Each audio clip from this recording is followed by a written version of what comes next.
Good evening, everyone. May I have a on. You gonna pull it closer? okay? Good evening, everyone. May I have a motion to return to the regular board meeting to public session? Ms. Poolen, Mr. Manna, all in favor? Oops, we're still waiting for Ms. Cook. He's here. Rose his hand. Okay. He's just All pacing. in favor? I call a regular board meeting to order and all board members are present. Dr. Littman, would you lead us in the Pledge of Allegiance to the flag? Glad to do that. I pledge Allegiance to the flag of the United States of America and to the republic for which it stands, one nation, under God, indivisible, with liberty and justice for all.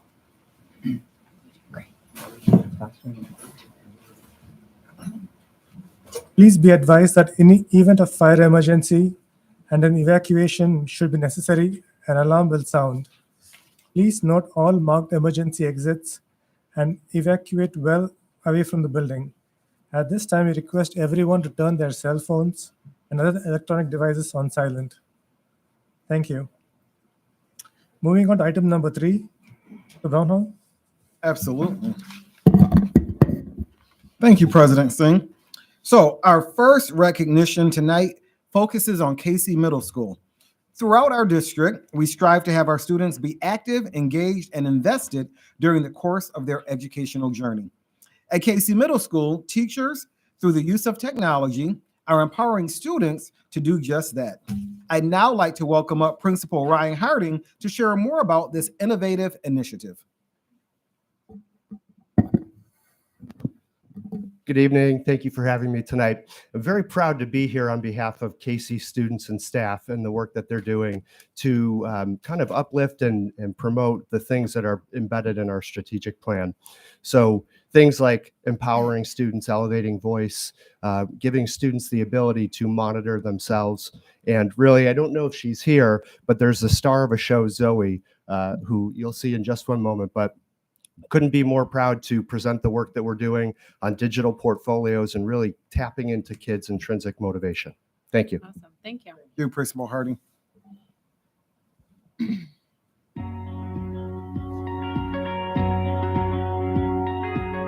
The goal of digital portfolios is to give kids that ability to monitor and move forward accordingly. We don't want kids doing the autopsy on where their work was or how their quarter, their 10 weeks went or their 40 weeks went. We want them constantly reflecting. So the technology is a tool that allows kids to go back and then determine where they want to go. If I look back in it, I can see everything that I've been doing. I have a slide for ELA. I have a slide for math, I have a slide for science and social studies. I made a slide for band and art. It makes me feel good about my work and I can see how I got better by learning. It's exciting to see her want to be successful. That will for sure help her do well in life. Those are key life lessons. Developing them at this early age will only help her do better. We want to reflect on the growth that we made over the course of the last 5 weeks. The digital portfolio allows them to set goals for themselves, saying, okay, this is where I've grown, but how can I make another goal to grow even more? The overall goal is to have them reflect on their growth from 5th grade all the way to 8th grade. We as teachers work very closely with the technology integrator to help us streamline the process for the kids to organize all of their ideas and all of their work into one place. See if the camera's adjusted to get it the way you want it. In our classrooms today, technology is being used in a supportive role. It is alongside a lot of what we do. It's really exciting for the students to be able to see all the growth that they have had. And now it's self-reinforcing. All the activities that we're doing that are digital in the classroom, it's really going to prepare them to use the things that workplaces today are using. It's one thing for us to say to the kids, we're so proud of you, but for them to see it themselves and to feel it themselves, it just is so meaningful and so powerful. It gives them that sense of pride of something that they're able to kind of look back on and say wow, I did that. And if I was able to do that, what more can I do? When students set their own goals, it's really powerful. This is 100% translatable to adulthood. It's a real world skill. And as they come out, kids feel that sense of pride. And now we're focusing on that social emotional piece, teaching kids self-awareness, teaching them self-management. All the things that we've invested so heavily in as a district are really wrapped up and baked into this whole process of digital portfolios. Awesome. Great work, Principal Harding and Casey Middle School. Such great, exciting work going on every day in all of our school buildings. Our board members see it when they do school visits. Parents, you know it because you come home. Your students come home and have conversation with you. So this is just a highlight. So again, great work, Casey Middle School. Our next recognition tonight focuses on the arts. As you walk the district halls into the Board of Education meeting room, you were able to see the incredible artwork created by our students at Williamsville South High School and Dodge Elementary, which was featured in the New York State Boards Association Convention. The winning Art Alive sculpture from students at Williamsville North High School and portraits from the Memory Project at Williamsville South High School. Community members were also able to hear 2 student compositions that were selected for the New York State School Music Association's annual concert series. These incredible works are possible thanks to the work of our teachers, our students, and continued support from the community. I'd now like to invite Jamie Pitnell, Director of the Arts, to share more.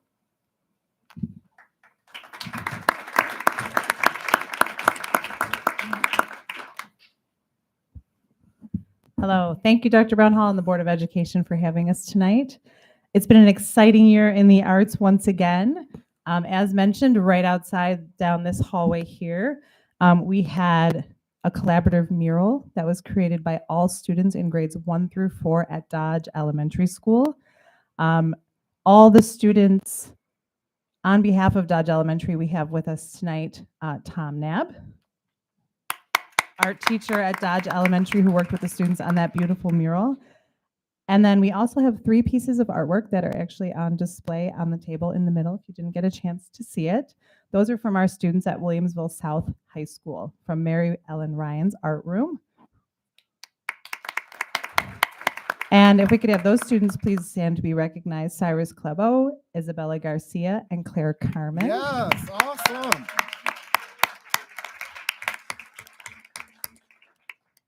The attention to detail and self-expression in these pieces are true examples of the incredible talent in all of our students, no matter what age they are.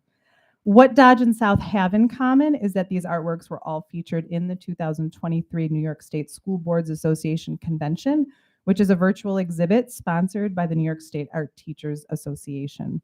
And tonight we would like to recognize them for those incredible talents and representing Williamsville in that exhibit. Awesome.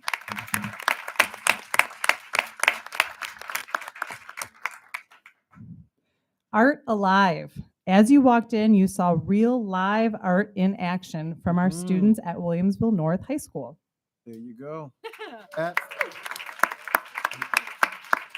This piece was entered into the Art Alive 2023 celebration hosted by the Buffalo AKG Art Museum, which if you have not been, it has reopened in the past 6 months and is absolutely amazing to go visit.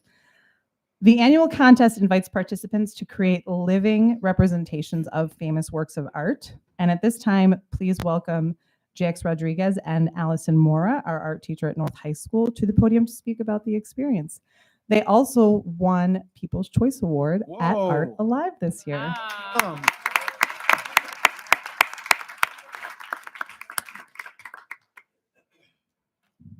Hello. This symphony of a sculpture is a result of an inspiring collaboration among a group of talented artists from Williamsville North.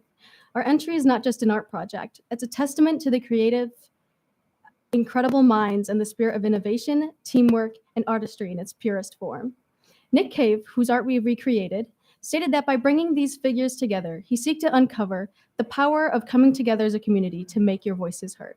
Our own imitation, created to be worn by the very individual who sculptured it, is a fusion of art and human expression, where students become both creators and living canvases, and where the truth in its rawest form is spoken with art.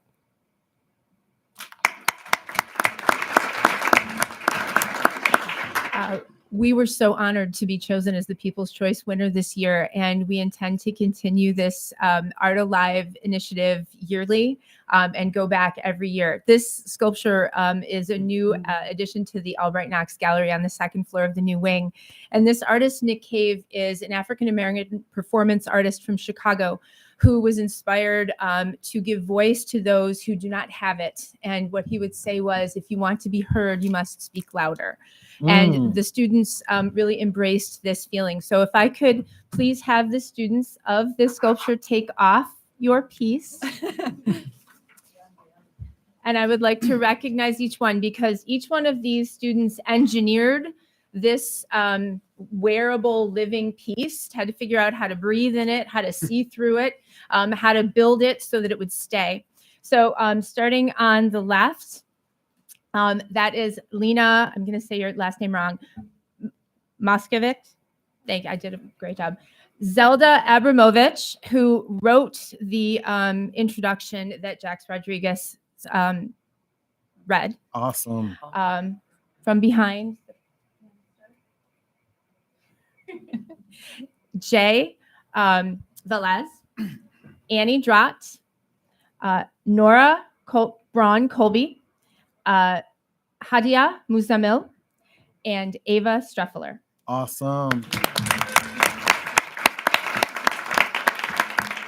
Thank you very much. Very much. Thank you. Amazing. Amazing. Congratulations. Miss Moore made those t-shirts for them too. Oh, very nice. Art Alive winners. They also stood in those, I believe, for 2 hours at Art Alive. What? 2+ hours they were on display. So congratulations Well, and that thank you all deserves a hand again. clap also. Yeah.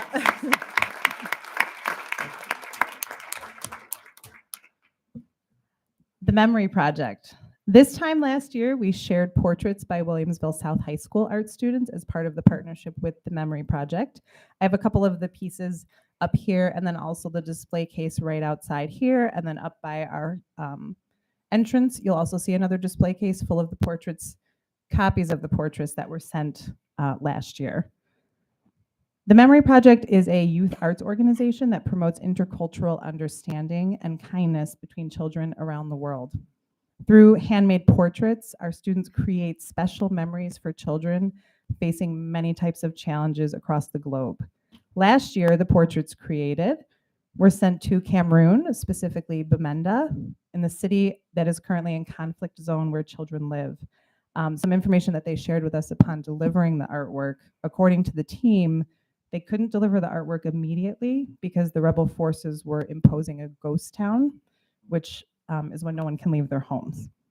The ghost town was lifted at the end of September, and all the children were allowed to go back to school, and that's when they were able to come in and deliver all of the artwork, which in a minute you're going to see a clip of the kids receiving it in Cameroon. And then shortly after, they were put back into ghost town. So just to give a little bit of background on the circumstances that these children are living in. And then you'll see in the clip that the joy, these portraits, the joy arts can bring in challenging times, in struggles. And then our students receive the video every year as well, so they too can see the impact that this artwork, that their artwork has on others around the world. Mary Ellen Ryland, art teacher at South, is here tonight, and thank you for continuing this work with our students. This year, their portraits, they just received information. This year's portraits that they are working on will be sent to Syria. So now we have a clip showing the students in Cameroon receiving our artwork.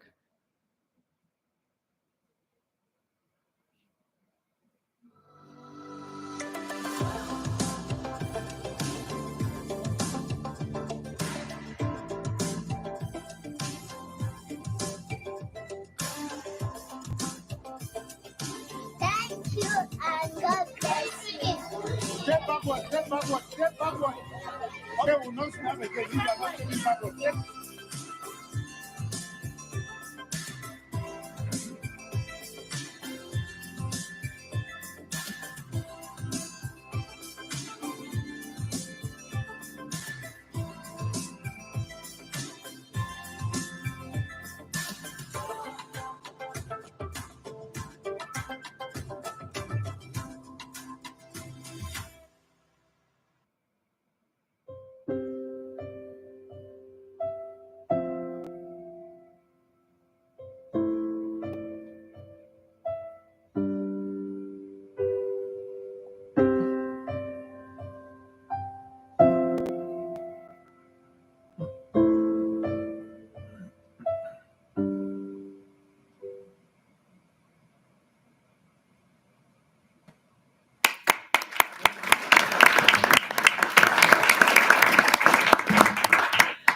So three very different representations tonight of how the art and the arts really have such an impact on many different levels and around the world. And our students are a piece of that, which is phenomenal. So congratulations again to all of our young artists. Absolutely. And all of our teachers who work with them as well.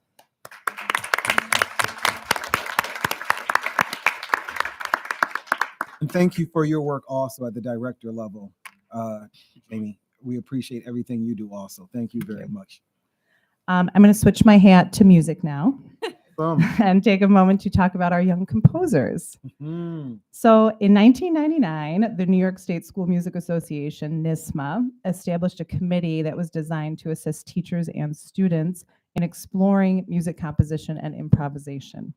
The Composition and Songwriting Committee, as it's known today, conducts an annual statewide student composition assessment program through its Calls for Creators. It's an opportunity for students to receive feedback about their original compositions and songs. Through this process, the most outstanding compositions are selected for performance at the NYSSMA Winter Conference, which just happened 2 weeks ago. This year, we have two students, one from Williamsville East High School, Eli Feldstein,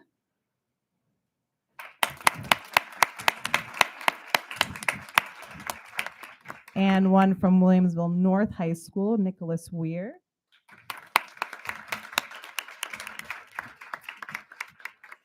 Who had their original works selected and showcased at the conference in the Young Composers Honors Concert Series, and it is a statewide conference. And for Eli specifically, it was also, I believe, his conducting debut. Awesome. So Williamsville East Orchestra traveled with Eli up to Rochester, or over to Rochester, where it was, and the full orchestra was able to perform both Eli's piece and another student's piece from a different location, but Eli conducted them, which you'll see parts of in our clips in a moment as well. So at this time as well, I would like to welcome Mr. Michael Vertosky, music teacher at North High School, and also a member of the NYSSMA Composition Committee, to the podium to speak about the experience.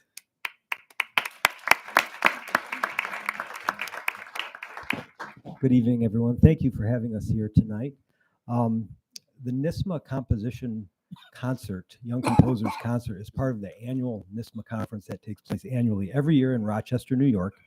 And as Ms. Pitnell said, the concert comes from students who submit their works in May. The works are due in May to a committee, and that committee is composed of composition teachers, composers, and there are over 100 compositions submitted statewide.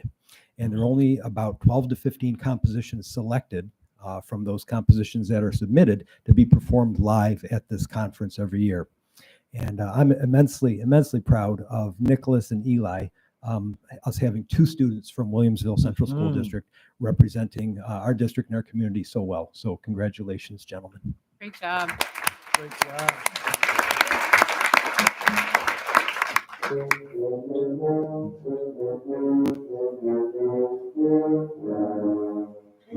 Hello, my name is Nicholas, and I am a part of the Young Composers Concert at NYSSMA. The name of my piece is Bombastic, and it features a tuba and euphonium. I am immensely proud. It's really gratifying to see and know that I wrote it. I wrote every note on that page. This is something that he's interested to do. And when you have that intrinsic will, that desire to complete a composition or do anything that's above and beyond what's required, it's wonderful for anyone to see. And I'm extremely proud of him and the work that he's done. Ultimately, it was just a lot of figuring out how to take that one idea and stretch it further and further. I worked with him probably about a half hour, 45 minutes a week for a couple of months. I think we met before school every day throughout, I think, February, March, and April. The biggest roadblock I honestly found was the end, figuring out how to sort of resolve the piece after I had just explicitly decided I wasn't going to write it in a major or minor key. I was already proud of myself for just completing a piece, but to hear that it was recognized as at least a little decent was quite exciting.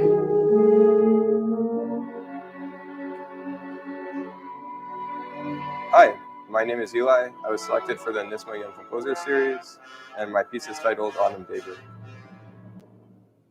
I didn't even realize at the time like what exactly had happened, because it was just also unbelievable to me that like something I wrote could be selected for something like that.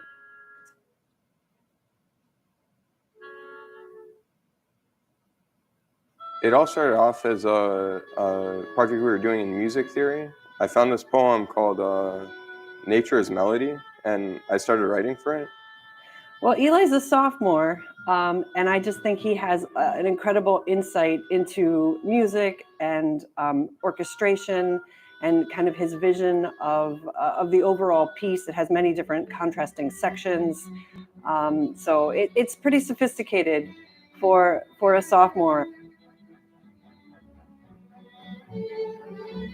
For Eli, it's really special that not only is he being featured, but it's his peers and colleagues performing the piece for that audience. I was super honored when Miss Aida suggested that the orchestra should play my piece, because I was expecting just for them to play it at the conference, but the fact that my schoolmates could perform it is immense, right? Because these are people I spend my days with at school.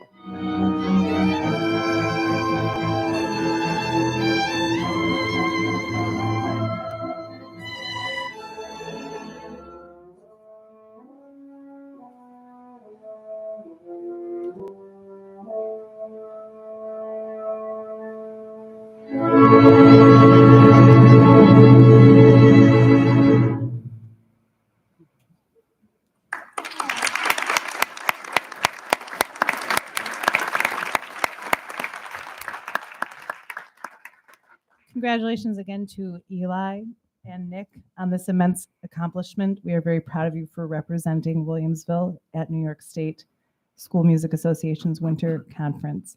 And thank you so much for continuing to support the arts and all the amazing things all of these young people are doing every single day. Amazing. Absolutely. Thank you. Thank you very much, Ms. Pitnell. I turn it back over to you, President Singh. Oh, thank you. At this time, are there any board acknowledgements? Dr. Littman? I keep adding them. Thank you. First of all, I wanted to thank all of our art and music teachers and their students for the outstanding performances of what they have done, and to remind us all the importance of arts and music is part of a well-rounded curriculum in our schools. Absolutely. I know throughout the years, when schools talk about how do we reduce our expenses, art and music sometimes get in front of everyone, but in the years I've been on this board, we've worked very diligently to make sure that the resources have been there for those important areas. So again, as they say, sometimes music and art speak louder than words. So we go. I did wanted to talk about the Williamsville North DECA Club installation. I went to the installation dinner, which was held right before Thanksgiving. I was happy to see a very large number of North students who were receiving membership in DECA, about 100. I was very proud to see the number of our DECA students historically who have gone on to state and national competition. I'm especially proud because the head of the program of DECA at Williamsville North is one of my former students, Alan Ballston, who's also now the chairman of the New York State Board of Directors of DECA. Wow. Awesome. And again, my son was a DECA member. I was a DECA advisor when I was a high school teacher, so I know the value of student extracurricular or co-curricular activities to develop our students in their ventures in business. The other thing is this is the sort of the half year for the board. At the end of the board year, we always do a self-evaluation. But as an academic, we always do half-year evaluation. So I wanted to just give a shout out to my board colleagues. Our board leadership this year has been exceptionally strong. My colleagues on the board have worked very hard and diligently. Most people don't see that except here, but in their outside times with professional development, with working on policy issues, with going to meetings and all the things that they do that keeps moving our district forward. So again, I'd like to acknowledge my board colleagues from this end of the table to that end for all that you do.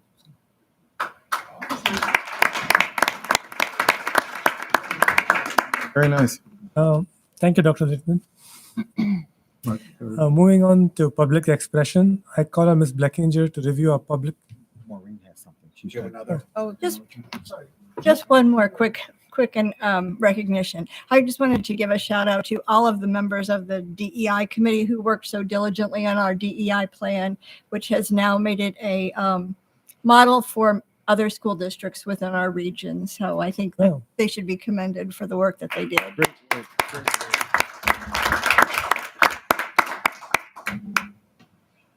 Sorry about that. Moving on to public expression, I call on Ms. Blackinger to review our public expression format. Welcome to all who have come to observe this regular board meeting. Per policy 1510, the board allows for up to 30 minutes of public comment, a time when we invite members of our school community to share ideas, opinions, and concerns with us. While we are here to listen carefully, we take your concerns seriously. Public comment is not designed to be a discussion. Therefore, please do not expect us to respond tonight.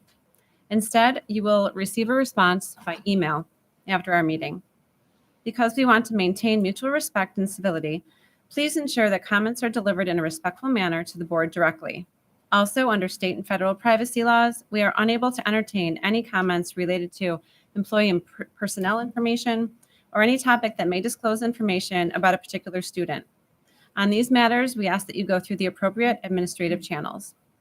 Please note that individuals are required to sign up prior to our meeting, and each speaker is allotted 3 minutes for comments. You will be signaled at 2.5 minutes so that you may conclude your remarks. At this time, we will begin public comments. After I call on you, please step up to the podium and state your name. First person I have is Tony Vasquez.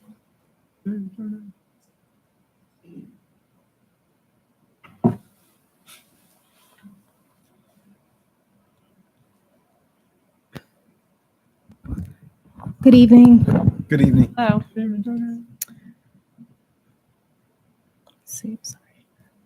Okay. In 2016, I proudly stood before this community, not on this side of the room, but actually I sat at the board table.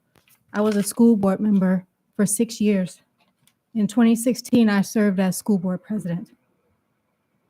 As president, I vividly recall the proposal that I initiated here in Williamsville to change the name on our district calendar from Columbus Day to Indigenous People Day.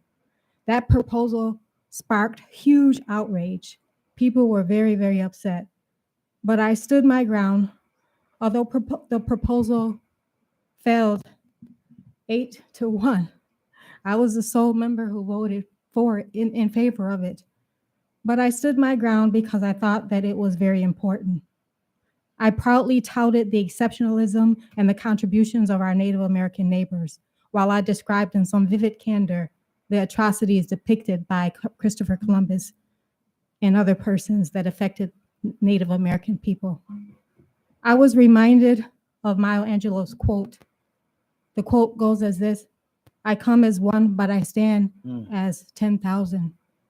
I would add that I came as one, but I stand and I stood for tens of thousands.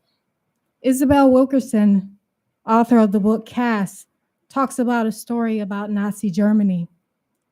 She said that there was a Nazi, in that story, one Nazi party member refused to give the Hitler salute because he was in love with a Jewish woman. On that day, he just folded his arms rather than to salute a regime that deemed their love illegal. On that day, he was brave." But she went on to say he could not have possibly been the only one who felt that something tragic was happening. So why was he the only one amongst the men to not go along that day? Perhaps we can reflect on what it would mean to be him today.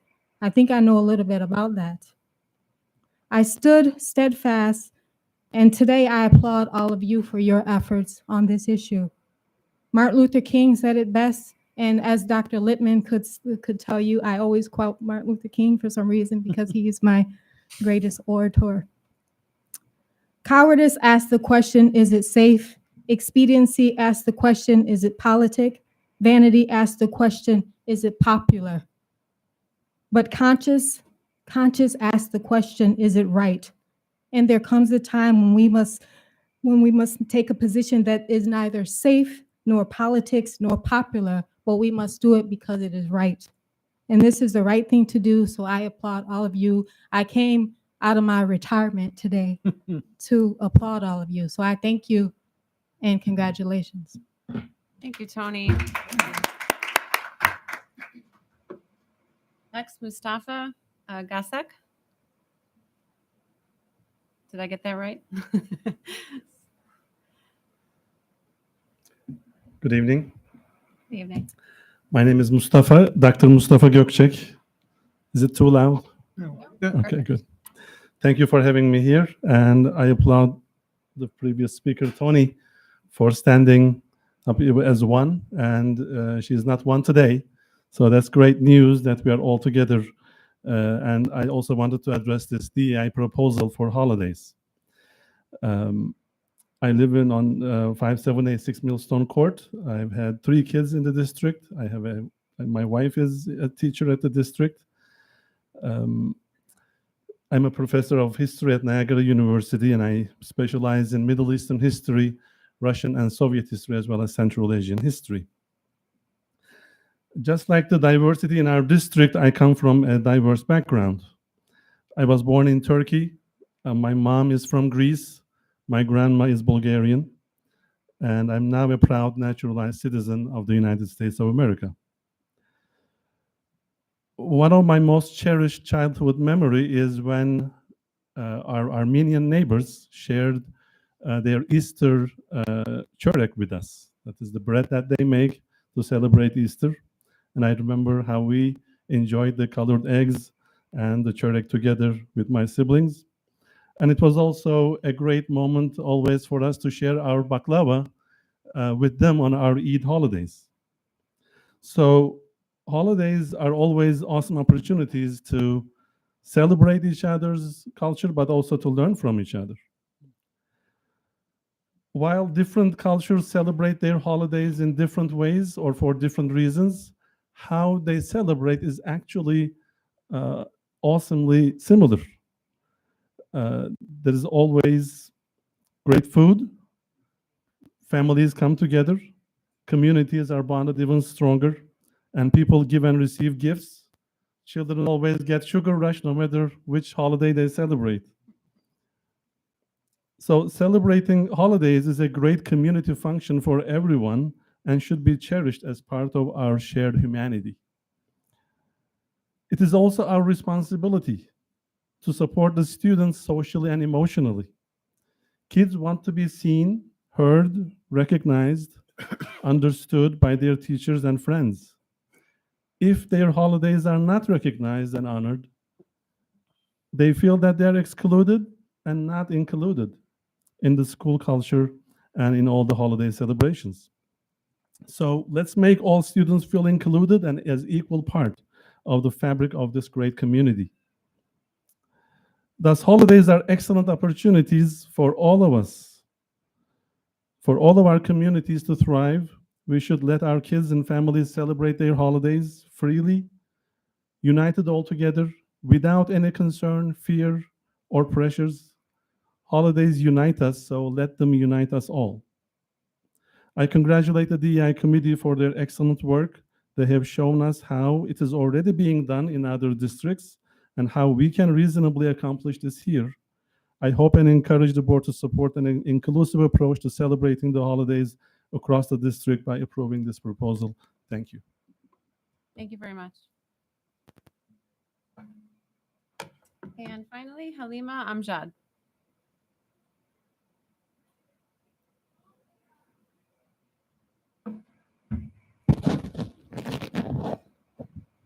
Hello, my name is Halima Amjad. As the community grows, so does the needs of every school district. Diversity, inequality, and inclusiveness is crucial for any school to prosper. As part of the growing Muslim community in the Williamsville area, I'm thankful that the state senator Kevin Thomas and his co-sponsored presented this bill to include cultural holidays into the school calendar. And I'm hoping with the voting and passing of this bill will benefit the students. And as the previous gentleman mentioned, growing up as an American Muslim born and raised here, I definitely felt being excluded from holidays. I tried my best to participate in all the holidays. It was that were in school, that was entwined in the school, but definitely felt excluded. So I'm hoping that the pass of this bill will help my children. I have 3 in the district. So I'm hoping that these 2 Eids will pass, and as well as the other cultural holidays that were presented. Just to give a little quick background, people may not know that Eid, there are 2 Eid holidays that Muslims celebrate. One is Eid al-Fitr, which is the celebration at the end of Ramadan, the month of Ramadan. And in many cultures, there is fasting in Hinduism, Christianity, Judaism, so across many religions around the world. The second is called Eid al-Adha, which is the celebration of when Prophet Abraham, he went to go sacrifice his son, Ishmael, but instead was given an animal. So that is the second celebration. So those are the 2 holidays that we celebrate in the year, and it would be wonderful to see those those on the calendar, and for the students not to miss any instructional period. Again, thank you so much for the DEI committee and for the board for considering this proposal. Thank you. Thank you. That concludes our public expression. Thank you.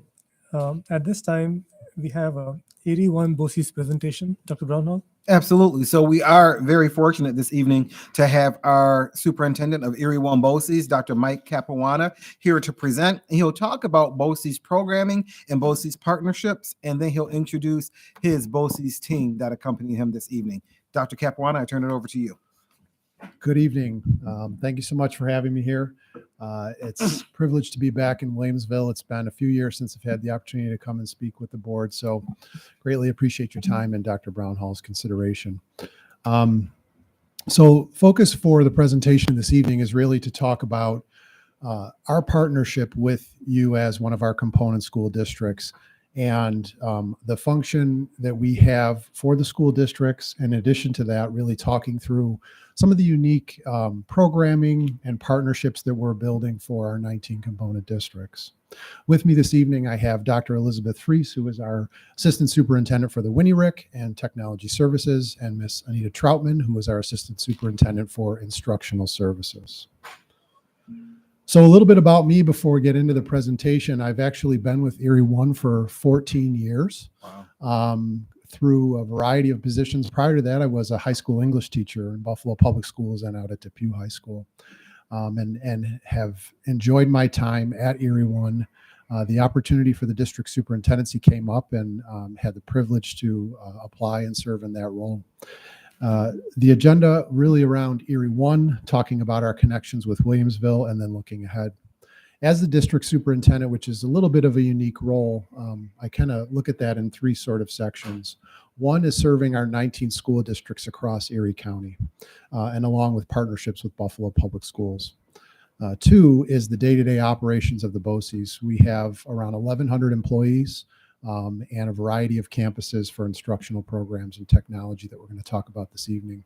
And then the 3rd is actually serving as the Commissioner of Education's representative to the field here in Western New York within Erie County. So on a monthly basis, I go to Albany, meet with the commissioner, the department, and really try to serve as that voice of the field back to SED, and then make sure that as regulations and changes are coming down the path, reform, that our school districts, Dr. Brownhall, the other superintendents, are well informed, as well as school board partners. So to share a little bit about the organization, As a BOCES, Board of Cooperative Education Services, we have a Board of Education, 7 board members. Actually, one of our board trustees, Mr. Mark Mecca, is a former member of the Williamsville Central School Board. And so they are involved in the same form and function as the school boards in our component districts, approving policies, financial, and also curricular decisions. They really are the representatives of the 19 school districts and have done a fabulous job of moving the organization forward through their leadership and making sure that we have progressive programming and supports for our schools. BOCES Aid, a little bit about how that works, and you're probably aware from a NYSBA conference or other ECASB events, but BOCES Aid is, for Williamsville specifically for this year, is just over $4 million. The aid ratio for the districts are all unique and driven by the property value along with student enrollments in the district. And so this year it's just a little over 60%. And again, that figure that drives that aid is what we call our WADA, which is the resident weighted average daily attendance. That's a student enrollment snapshot that's taken in May, and that drives your district's aid for all of the services that you utilize. Our organization, probably BOCES known for special education, maybe a little bit of career tech, but really is a very vast organization with different services constantly evolving. Really looking at 3 different areas. First and foremost, administrative services. This is the non-instructional support services for the school districts. 3 different areas there: management services, labor relations, and communications. Management services is sort of the financials, back office policy services, the CBO, Section 6, ECIC, the athletic associations, those all situate within management services. Labor relations, we support our school district partners with labor relations, HR work, and in addition to that, serving as student hearing officers sometimes when disciplinary matters come up. And then finally, communications. We have communication services that are available to all of our school partners, from day-to-day communication to making sure that we have a print shop that's available and all of the other services that go with social media and all of the pieces that schools are now responsible for and engaged in. Moving forward to instruction, Dr. Brown Hall, when we spoke leading into the presentation, wanted us to focus a little bit on some of the instructional programs where we have partnership, career and technical education, exceptional education, and workforce development. CTE, as you see, we serve right around 2,500 students annually in our 3, now 4 career and technical education centers. 27 different programs, including New Visions opportunities. We have 2 P-TECH grants, which are early college, high school opportunities for students that actually can earn an associate's degree at no cost as part of those programs. Exceptional education is where we have our special education, alternative education programming at a variety of campuses. And then workforce development, we train actually around 1,500 adults annually in a variety of workforce programs, everything from short-term welding, electrical systems, to longer-term programs like LPN in the health careers areas. So very vibrant programming for both K-12 and adult learners. CTE specifically, our 3 career centers, and probably most familiar to the Williamsville team would be our Harkness Center. That's our largest of the 3, right up on Arrow Drive in Cheektowaga. We have our Kenton Center and our Potter Center. And new this year is our CalSpan campus, which is the first CTE center in a business park in New York State. So we've taken and right across from the airport, relocated all of our technology programs to that campus, and then freed up space at our other career centers for in-demand skilled trades programming. Those CTE programs are all approved by the state education department. Probably also not super well known would be that all of our CTE programs actually have embedded college credit articulated in dual enrollment. The majority of our CTE students do go on to post-secondary education, and everything from the traditional cars, cosmetology, culinary to unique programs. We have an aviation program over at Harkness. We have students earning flight time, believe it or not, in planes. We have animal sciences, which has become very, very popular, criminal justice, early childhood education, fashion design, and merchandising. And then the unique aspect of CTE, as well as our new visions programs, those are specifically for senior level honors students from the component districts that are interested in having a full year of embedded coursework. We have our Connections program where we have students up at Millard Suburban and at Buffalo General Campus that are interested in pursuing medicine. We have the Legal Academy over at Canisius College in partnership with UB. Zoo and wildlife conservation careers over at the Buffalo Zoo, hosted at the zoo. And then started up this year an Education's Pathways program where we have students interested in becoming teachers on campus over at Buff State in a full year program. Plant Sciences will be starting next year at the Botanical Gardens, so that's a unique initiative coming forward. And the Diesel Technology program, which is an on-site program in West Seneca. Diesel specifically is a high demand field, but actually very difficult to create the shop space for that. So we've partnered with a business that hosts a group of students on site at that location. So CTE is growing and really strong programming opportunities. Want to thank you for your support of our capital project. We came back, it was probably pre-pandemic, with a proposal for our 3 career centers to have upgrades. Those focuses were really on warm, safe, and dry additions to the Harkness, Potter, and Kenton Center. That work is currently being wrapped up, and we appreciate the board's support for that. Exceptional education, another area of focus really is on the special education programming. We have campuses both in the North Towns, Central, and in the South Towns areas. Those programs are focused on really the full continuum of special education services. As a district, you certainly have self-contained classes within district, within that continuum, but sometimes there's specific needs that students have that we can step in to assist and serve. And so our role is to work with your CSE and pupil personnel leadership to make sure that if a student needs additional programming and supports, Erie-Waumbosse's would be the next stop on that continuum typically. We serve around 300 special needs students from across all 19 school districts. Alternative education in connection with that is a general education program, but really geared towards high school students that might need a different path to graduation. So we have our Edge Academy and some career pathway focuses for students. Really, I would just accentuate at the bottom, future expansion is really critical for us in exceptional education. The increase of referrals for special needs students coming to the BOCES and to other agencies and partners in the region is a factor that we're trying to make sure we can continue to serve. That means looking at additional space. So we've been working with our focus group of superintendents along with our board and our organization and the leadership team to look at different sites across the region where we could add additional special education programming. The Winnie Rick, Erie One is lucky to host one of the 12 regional information centers in Western New York. We support all of the technology, connectivity, networking, cybersecurity, hardware, software for over 100 school districts in New York State.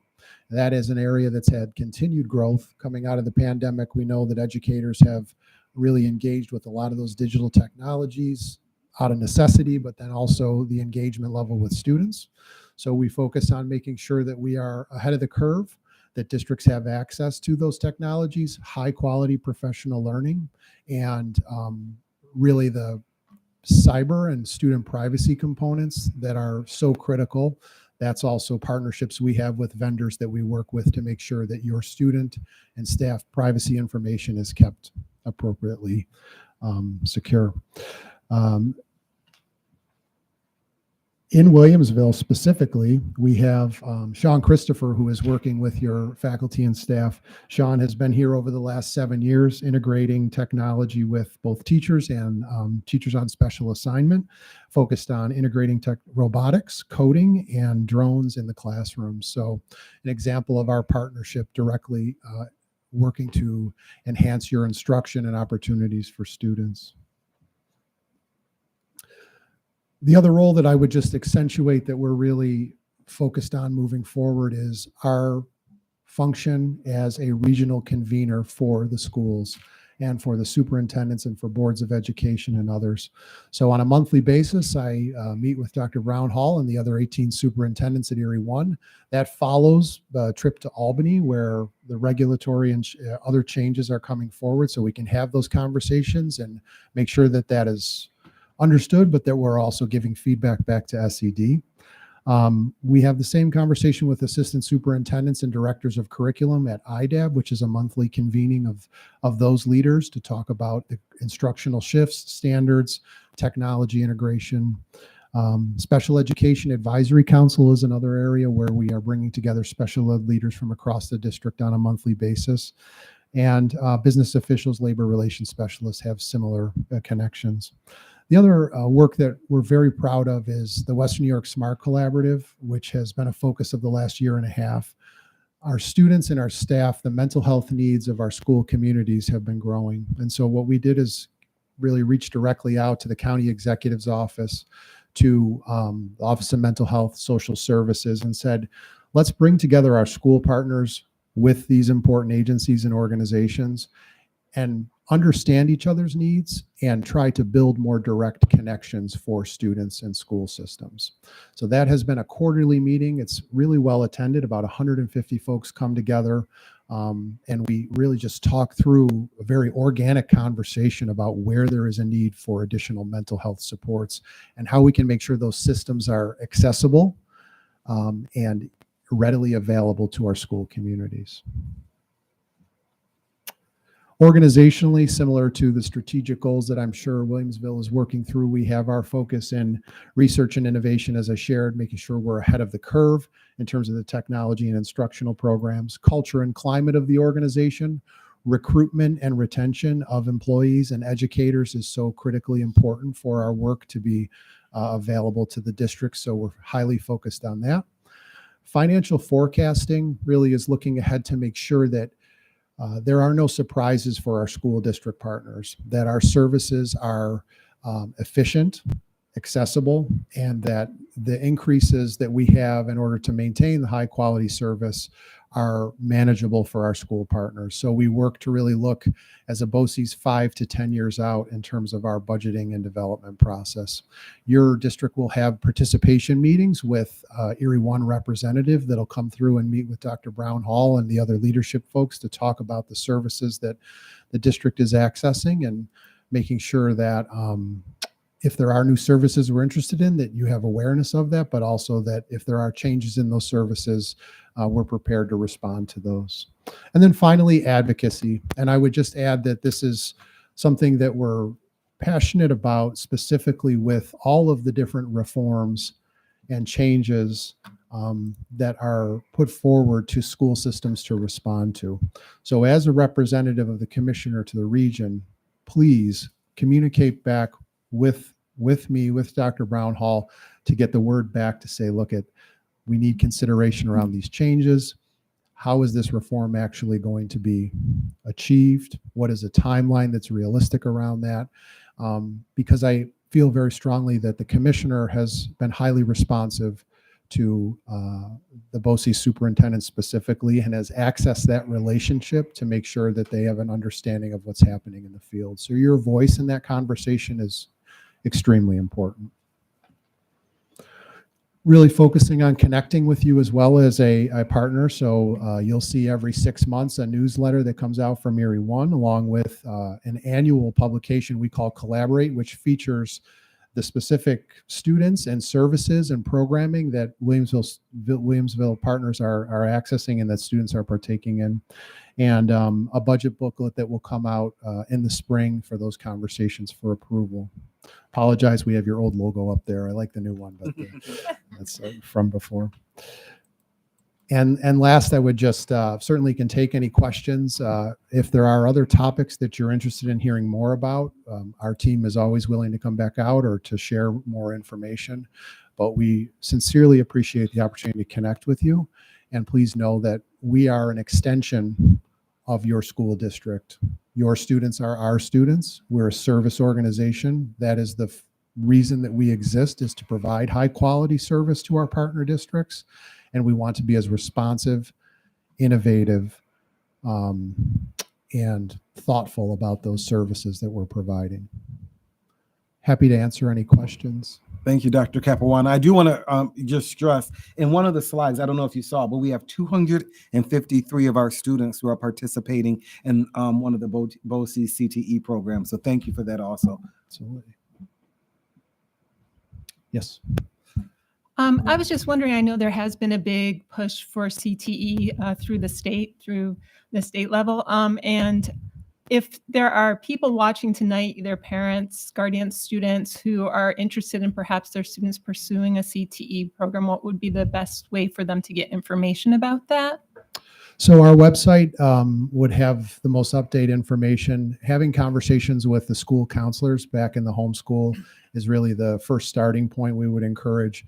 Expressing an interest in a CTE program and then coming and seeing our campuses. We have a 10th grade program called Career X, which is an opportunity for 10th graders to come through and try every 5 weeks a different CTE program.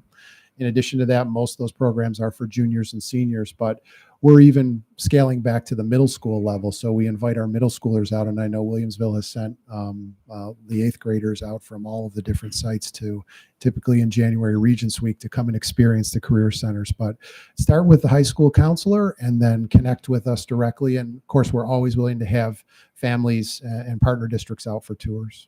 Thank you. Sure. I just have a quick question. I'm sorry. My son actually attends Harkness, and we enjoy it. My question is about internships. They go on internships, but they go on a very limited number of times. Is that just strictly a budget issue? And how do we solve, if that is what it is, how do we solve that? Like, is that more money from us? What does that work? How does that work? So the internship is typically focused in the senior year. Right. In May, and it's a 3-week. Instead of coming to the Career Center for their program, they're out in industry in the field. Part of it is transportation. And so trying to make sure that certainly if students are able to get to those and families to those sites, that makes a big difference. But we are working on trying, because the need is so significant from our business and industry partners, we're working on trying to make sure that we have more seamless connections with them coming on site. And then in some cases, in certain programs, those business partners are actually providing paid internships for students between their junior and senior year. Auto collision is an example of that. So it's a transportation issue primarily, but we do our best to get field trips out to those sites as well, along with just making sure that that 3-week internship is full on, set up, organized well in advance so that the students can have that. Okay.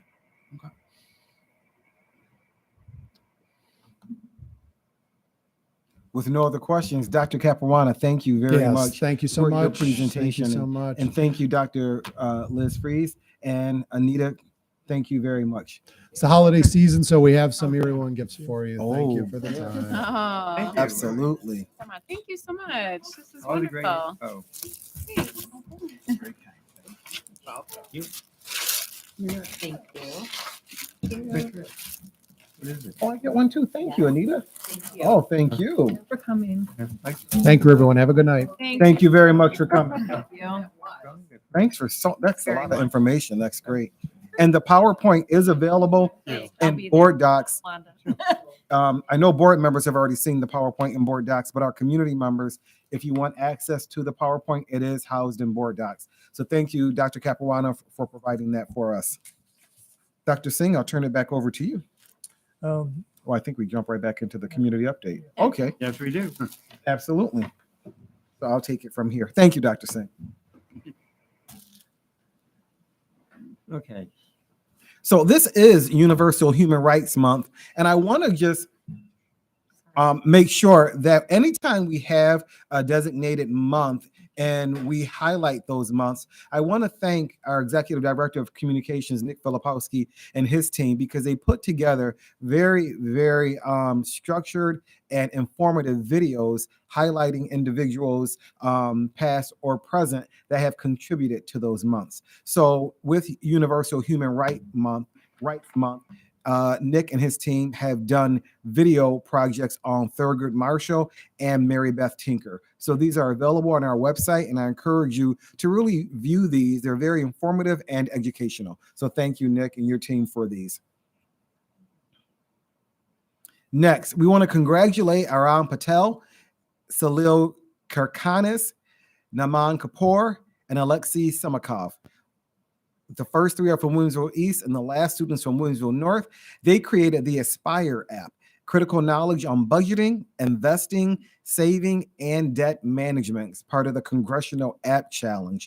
Winners from each congressional district are eligible to have their apps displayed in the U.S. Capitol building, featured on the House of Representatives website, and the students will also be invited to Washington, D.C.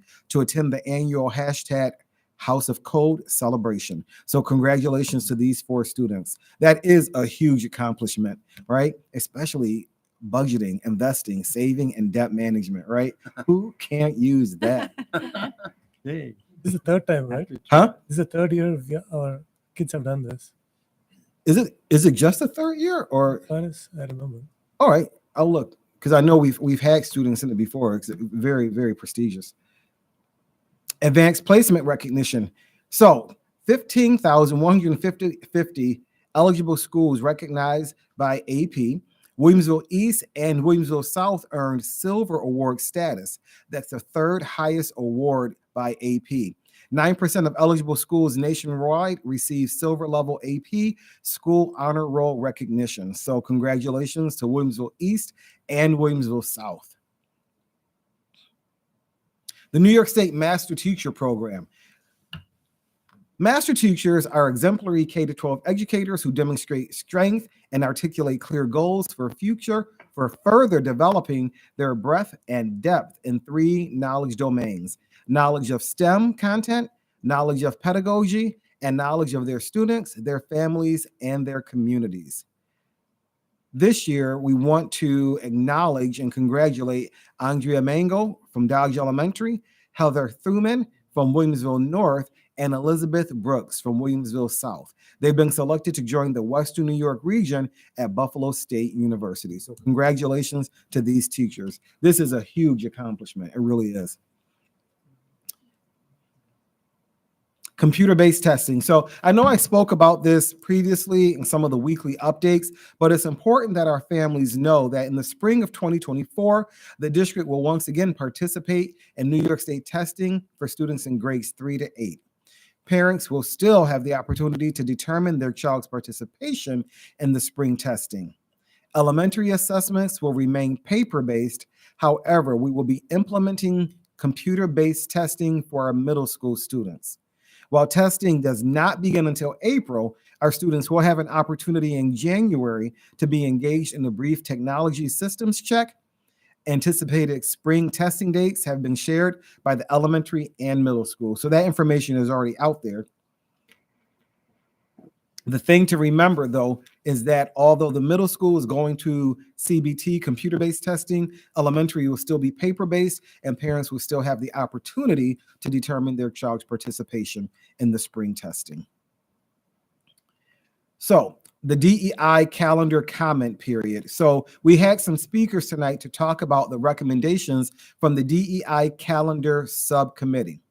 After those initial recommendations were presented to the Board of Education at the November meeting, we opened a 20-day comment period where the public can comment on those recommendations. The DEI calendar subcommittee met again last week, Thursday, to review those comments. We had over 160 emails during the 20-day comment period. Now, the majority of the responses were in favor of adding the observances of school holidays, but there were some questions. So one of the questions that kept coming up is, where are the additional days coming from? Now, the additional days will come from our already structured school calendar. What does that look like? So every year we have days that we are able to designate, whether they be superintendent conference days, whether they be fall recess. This year, for example, the 22-23 school year, we have a superintendent's conference day on March 8th. We had off the day before Thanksgiving. which is not something that is, historically given. So we do have additional days in the calendar that we can substitute for these days that we are looking to have off for students. Is the school year starting earlier or being extended? By law, we must have 180 school days. 180 school days are required by law. The days that count for student attendance cannot be before Labor Day, and they cannot be after the final rating day that is indicated from the state education department. So we don't have the ability to either start earlier before Labor Day or end after the last day, which is the rating day. So we don't have that ability. We have to do within those days what we have with the days that we are given. How does this impact snow days? Well, every year we either have between 4 and 6 snow days. This year we do have 6 snow days. We have 182 student days. We have 4 superintendent conference days. Superintendent conference days add to those number of days. We are able to count up to 4 superintendent conference days for a total of 186 days. Anything over 180 we consider to be snow days. So we do have 6 snow days this year. When we have days designated as superintendent conference days on the days that we're looking at for religious or cultural holidays, that may impact the number of snow days. So it may fluctuate between 3 and 5 going forward. Does adding additional days off impact other breaks? At this time, it does not. However, please know there's a caveat. If the governor does deem more religious holidays to be school holidays, it may ultimately, in years to come, impact other breaks. All right. So I do want to say that the recommendations that we have, the revised recommendations that were submitted yesterday that we have, do not impact the other breaks that we currently have. Now, I do want to talk, if I may briefly, about the revised recommendations that were uploaded yesterday. There is a difference from the recommendations that were placed in board docs in November and the ones that we had to revise. Initially, we thought that if we deemed a school holiday, for example, the governor has deemed Asian Lunar New Year a school holiday statewide.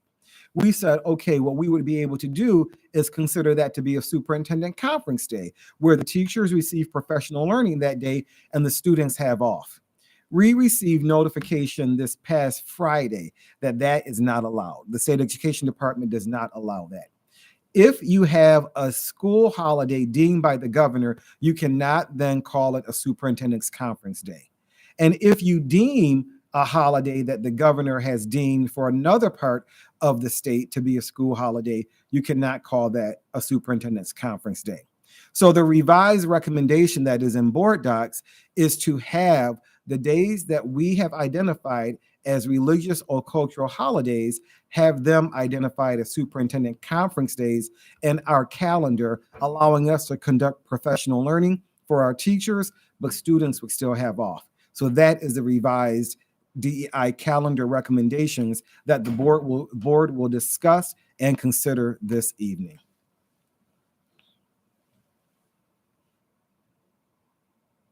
So some of the comments were not only demonstrates respect for cultural diversity, but also fosters a sense of unity and acceptance within our educational community. Recognizing and including these significant religious holidays is a commendable step towards fostering a more inclusive and diverse learning environment. Other local schools do not follow this calendar, which puts us at a disadvantage with sports and childcare. Our school district is highly rated, bare minimum number of days, and I will let you know, we are not looking to have the bare minimum number of days. For example, this year, again, we had a superintendent's conference day on March 8th. We have the day off before Thanksgiving break, and we also have April 8th off for the total solar eclipse. So we do have days that we are able to allocate elsewhere in the calendars for years to come. We added what this would look like for years going forward, keeping in mind that Asian Lunar New Year really isn't up for discussion. The governor has already indicated that is a statewide school holiday. The legislation that is before the governor now deals with Eid And I believe the governor already signed Diwali as a school holiday for New York City. And I'm not sure if or when that would apply statewide. On to the Special Education Advisory Committee. We had a meeting on yesterday, and we discussed Kathy Raxo, actually, who's in the audience right now. She actually discussed the staff development for teachers that will take place on March 8th for our special education teachers. Well, it's for professional learning district-wide for teachers, but Kathy spoke specifically about the special education professional learning on that day.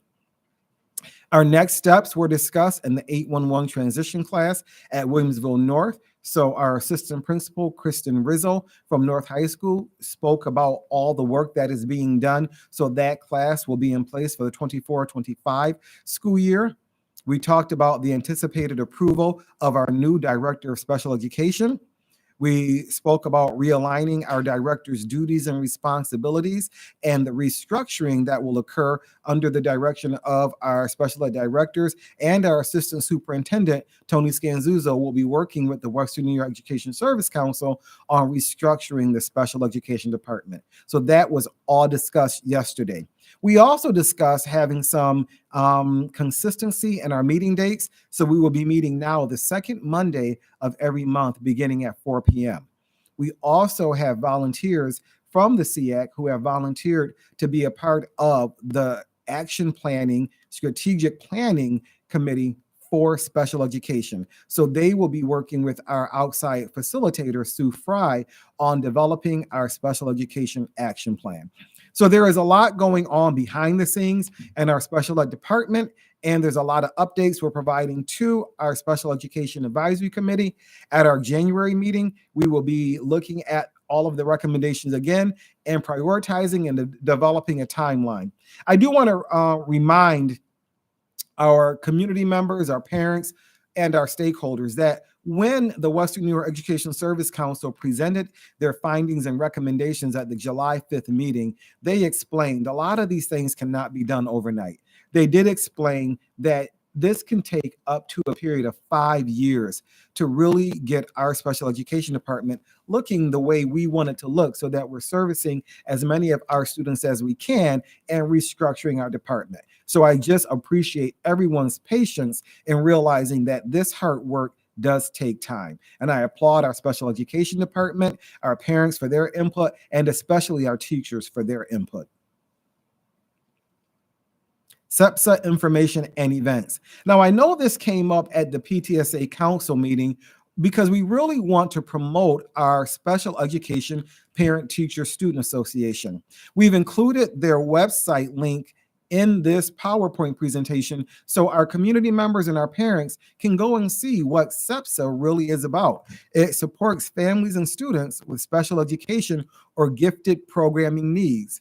Their major focus is advocacy, and they also have presentations and workshops that are not just beneficial to our special education families, but all of our families in Williamsville. The meetings are held here at the district office. The next meeting is Thursday, January 25th from 7 to 8:30 p.m. and Thursday, March 21st from 7 to 8:30 p.m.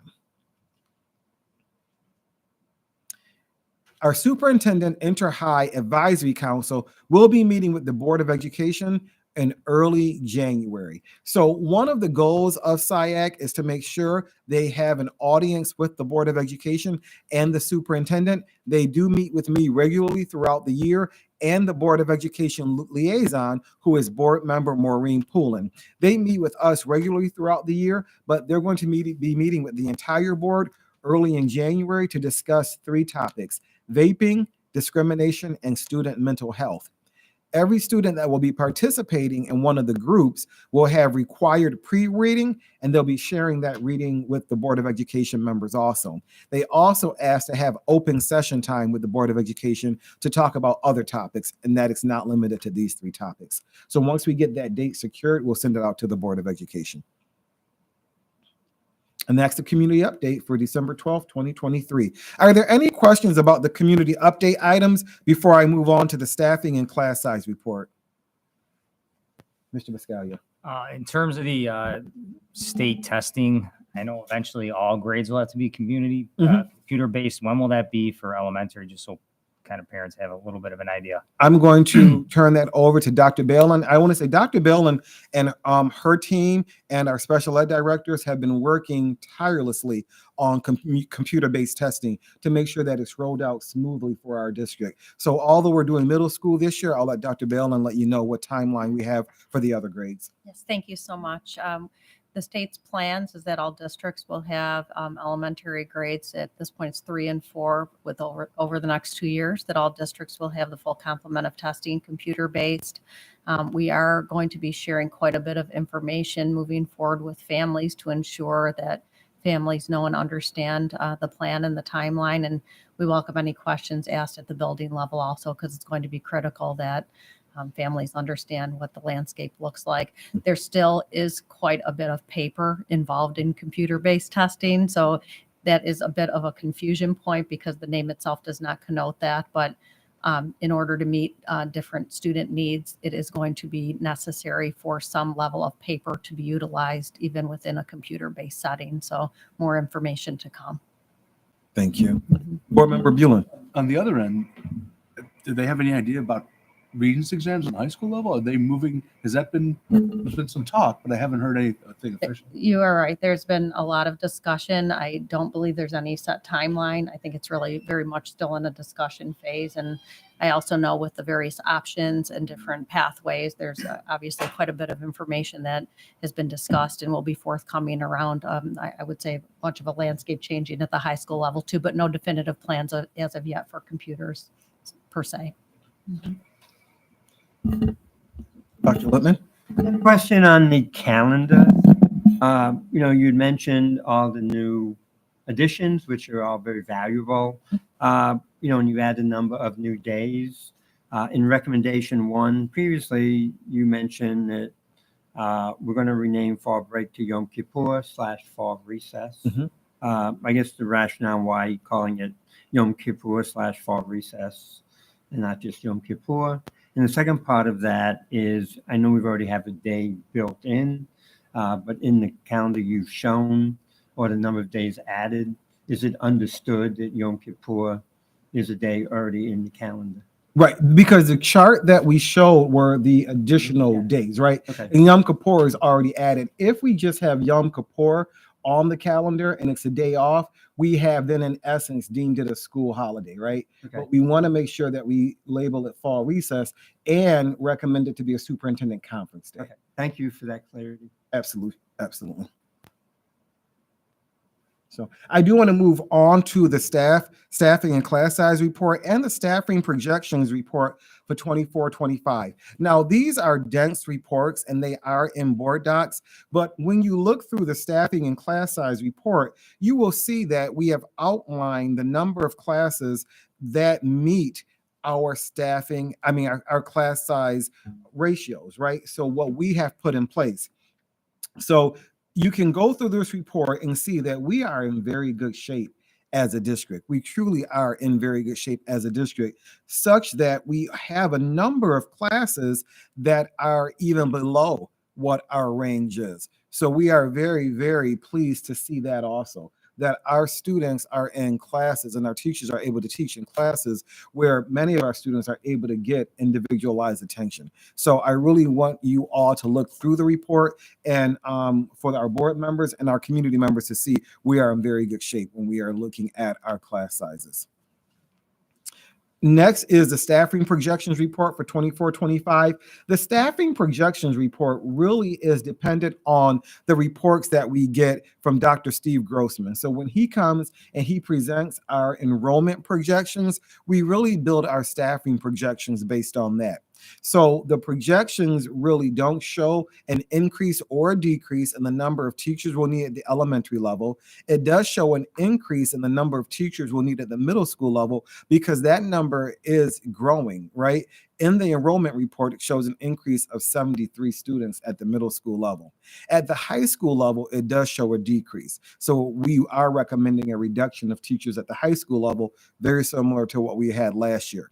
But we are recommending a hold, as we've done in years past, years ago, we would recommend a 6.0 FTE. This year, we're recommending a 4.0 FTE, knowing that we do historically get a good number of students that enter our district over the summer. So that 4.0 FTE will be held as a reserve bank so that when we need teachers, we can pull from that to hire them. Are there any questions, board members, with those reports? Dr. Lippman. But just for clarity, it says there's a reduction in cost of 254,000. That only includes meeting class size guidelines. When we add the unallocated positions, we take up, most of that. So it's pretty much a wash on things. Right. With the Not really number. saving. Correct. There will be a slight increase Yes. of about because when you see the chart, because they're recommending one addition at the middle school, 4 reductions at the high school, a total of a net reduction of 3, which totals a 254,487,000. However, when we look to add or have that bank of 4.0, that's 339,000. So we're really looking at a net of about 100,000. Correct. Thank you, Dr. That's Lippman. good. Thanks. Board Member Viscalia. So to clarify for, clarification purposes, so you're not looking to cut teachers, it's more moving around and Correct. and just And so we- people understand it. I don't. You're very right. Reductions and decrease, and they think, oh, then class size might go up, but it's, you're allocating those 3 positions to move around where class sizes might need to be. Absolutely. That- And we've been lucky in our district. It's not really luck, it's strategic, but we've been able to, because of attrition and retirements, not have to lay teachers off when we say cut. So it might be a cut at one level, but just really a reallocation of FTEs to another level.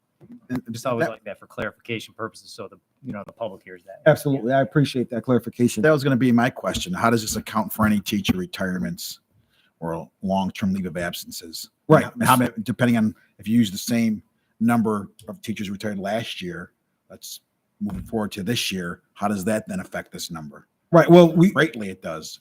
Well, yeah, but the number of teachers last year, we had an incentive. We had 60 teachers, and that probably won't happen again, right? Because it was every teacher that was first year eligible. That's why we had 60. So we estimate conservatively about 20 teachers that retire. And so that's why we're able to cover these positions through attrition. It's been 20 pretty much 2025 minus the incentive you did last year. Correct. Okay, thank you.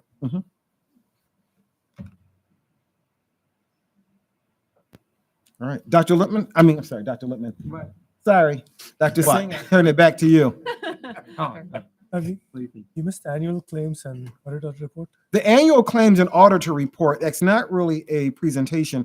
That is in board docs for review and to read. As you know, we do periodic auditors reports that are in board docs. This one happens to be from January 1 to June 30th, 2023. So it's for the entire fiscal year, the 22-23 school year. Thank you. Thank you. Moving on to President's report. There'll be onboarding committee meeting on January 4th at 3:30 p.m. at the district office. And like Dr. Brownhall mentioned, the SIAC meeting has been postponed to January. The time and date will be determined later. The next after-school conversations with staff will be held on March 27th. Other events and building visits are in board docs. On to items 6B through F. The policy review committee will meet on January 17th. And ECASB and NISPA items are in board docs. Are there any questions or comments? Mr. Manna? Well, on letter E, the legislative committee had a dinner a few weeks ago, which I attended. Ms. Poulin attended, and Mr. Poulin attended, and it was a excellent presentation about some of the issues that are being discussed, some of the bills that are being discussed in Albany regarding schools. There was a follow-up meeting with several school board members with State Senator Sean Ryan, who was the state senator for Amherst, and just a couple of the things that seem to be gaining momentum in Albany. And I'll just mention two. A lot of districts were looking for state-funded the state-sponsored incentive for teacher retainment. A lot of these districts want to keep those long-term teachers because they can't replace them fast enough. So is there something that the state pension could do for these longer-term teachers to add something on if they stayed an extra 2, 3, or 4 years? So that's kind of being discussed. And the big one, surprisingly to me, was the zero-emission buses that the state is mandating, I think in 2030 or 2035. 35. Yeah. But, you know, every school district that has met with these companies that provide these zero emission buses are saying they won't have the buses, they won't have the infrastructure to do the electricity. And we talked about, is there better ways for a school district to be more environmentally responsible that could be done in a 10-year period instead of waiting for zero emission buses? As their state funding for buildings to be as energy efficient as possible. That would seem to give school districts something they could wrap their hands around and manage building by building. And could there be funding for districts to utilize their property for solar power to provide to school buildings? So those were, you know, the zero bus emissions, especially for some schools who bond, from what they're saying, they bond that amount for school buses, which is a separate vote. And what happens then if it gets voted down? So a lot of concerns, a lot of questions. Our state senator, Sean Ryan, was going to look into that for us. And again, it's a privilege to be on that committee. And if Mr. Boulin or Ms. Poulin want to say anything, but I thought it was a very well done evening. Yeah, we were able to sit at the table with Representative Karen McMahon. So had good conversations with her as well around some of the issues, particularly around retention and also incentivizing certain areas of education where we are in the most dire need, particularly special education. So I thought the most interesting, enlightening thing, pardon the pun, was the electric bus issue. That is going to be a real issue for all of us, all school boards. They were up in arms. Yes, they were like raising the flag and warning us. Absolutely.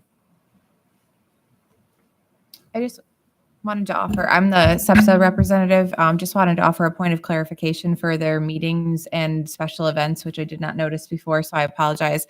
SEPSA meetings, when they are on the calendar, are at 6 to 7, and then they have an event 7 to 8:30. So just to be clear to the community, there's the meeting that happens before at 6 o'clock, and then they couple it with a special event. And as Dr. Brownhall said, the next one is around the gifted education. But just to clarify, and also just a point of pride, we are one of very few school districts that have a SEPSA. So I highly encourage folks to check that out and look at membership as well. Thank you for that. We will make that clarification in the Yeah, sorry, I didn't the know. document also. No problem. We'll make that clarification just so that when individuals access it in board docs, it's correct. I apologize for that. Any other comments? Okay. Under board liaison assignments, school notes from our meetings are in board docs. Does anyone else have anything else to report under liaison assignments? I did post my liaison report for SIAC this today, actually, but I did want to address someone to talk to me about talking with the high school students about having a high school board member sit at the board table every month. And that's something that we've kind of batted around a time or two before. So I did bring that up with them, and it's something that we can have more conversation about. As I said in my report, they were pretty divided about whether they thought a high school student, any high school student, could dedicate and have the commitment to be here every month on a regular basis. So I appreciate their honesty in recognizing that. But we will continue to explore that as a possibility. Thank you. Moving on, under agenda items 8 through 13, minutes, personnel, business and finance, exceptional education, special needs and student activities, instruction, curriculum, and other business. May I have a motion to approve the agenda as presented? Dr. Littman? Mr. Manna? Any discussion? Ms. Kaczmarek-Wagner? Yes, I'd like to request removal of item 11C, which is the DEI calendar recommendations for a separate vote to occur immediately before item 14. All in favor of approving the new business and consent agenda as modified?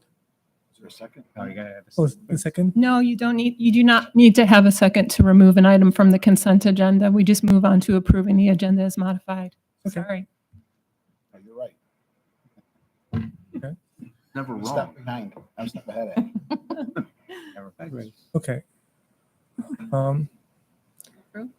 Yeah, all in favor of approving the new business and consent agenda as modified? Motion carries unanimously.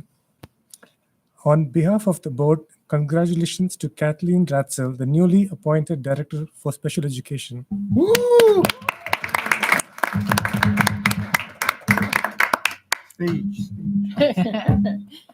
Good evening, Dr. Brown Hall and Board of Education, Dr. Balin over there, Mr. Scanzuzo. I just want to thank you so much for the opportunity to serve as the Director of Special Education in our incredible district. I look forward to the work ahead, supporting our students and families, and I'm really proud to take this position.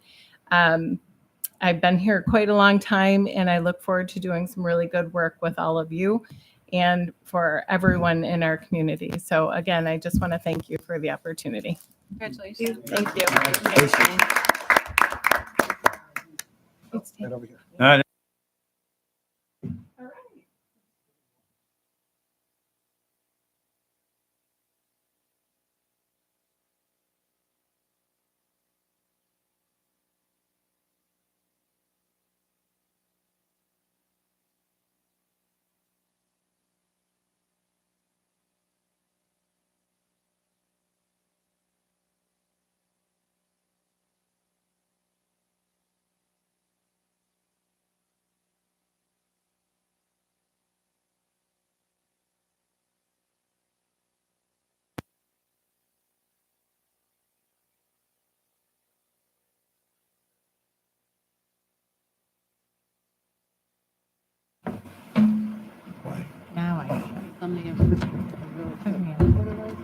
At this time, I would like to thank the following retirees for their service to the district.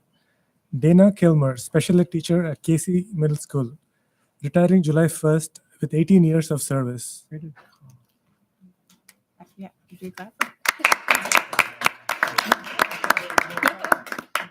Great job. Thank you, Dr. Singh. Returning to item 11C, may I have a motion to approve the DEI calendar recommendations as presented? Make the motion. Mr. Manna, second. Dr. Littman, any discussion? Ms. Kaczmarek-Wagner? Yes, I move to divide the DEI calendar recommendations so as to consider recommendation 1A, recommendation 1B, and recommendation 2 separately. I'm requesting this because there are 3 main sections of the recommendation, and I thought it might be helpful to discuss and vote on each of these separately. Is there a second? Ms. Pullen? All in favor?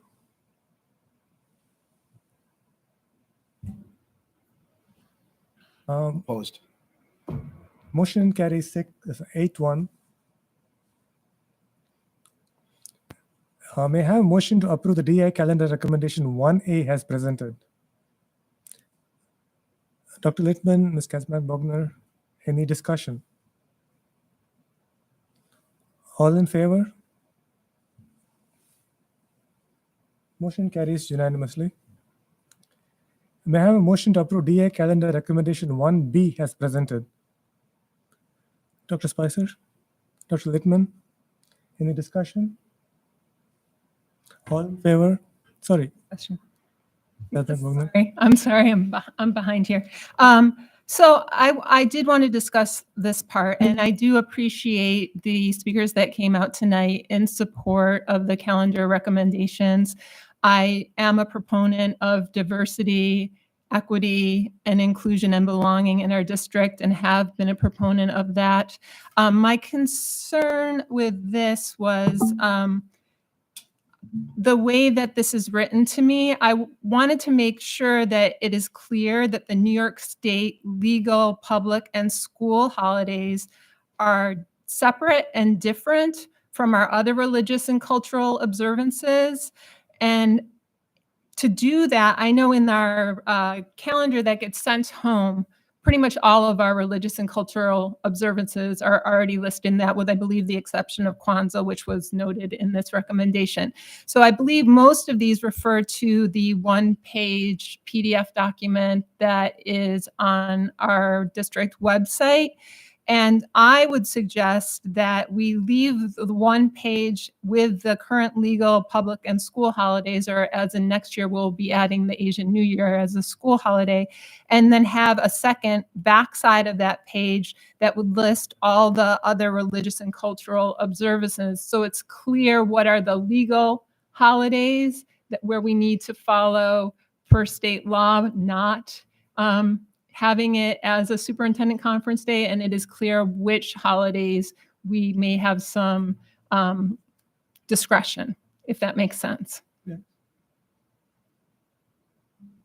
So I did not make a motion, but I was hoping to get a sense after that of what other people think of that, if that would be agreeable.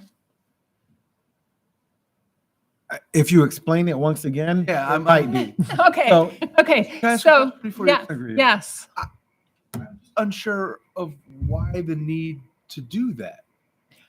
Maybe I just don't understand what you're. Sure. So my rationale is, as Dr. Brown Hall explained earlier, there's a difference of how the legal and school holidays, which come from the state, Right. and these other holidays in quotes, if we choose to call them that, where they would be denoted a superintendent conference day. And I just think to make it completely clear, because there's a distinction between these two things, it would be helpful to leave the one page as it is with only the legal and school holidays listed, those days off. And then as an addition to that, list all of the religious and cultural observances as we do in our calendar that we send home, and which I believe we do for the most part on our WITS calendar as well. So if I understand this correctly, we're not going to change the one pager, so it'll still be called Columbus Day or fall recess, like how it is now. Well, I didn't speak to the Columbus Day. You're right. I didn't address that. I'm just talking about, generally speaking, adding. So legally, that day is Columbus Day. So if we choose to rename it, then that would be a separate issue. So that is a good question, what we would want to do about that, because legally the holiday is named Columbus Day. But my bigger concern is the fact that some days are designated as a day off from school and others are not. Does that make sense? Yeah, I appreciate your explanation. It cleared it up for me. However, I mean, I don't recall seeing when I looked at the comments, unless I missed it, that somebody had a concern. Somebody at the DEI committee raised that concern, and I don't want to let perfect be the enemy of the good. I think that this has been vetted thoroughly. It's had a tremendous amount of community participation. I am fine with moving forward, and that's why I voted not to separate them, to vote for it as is.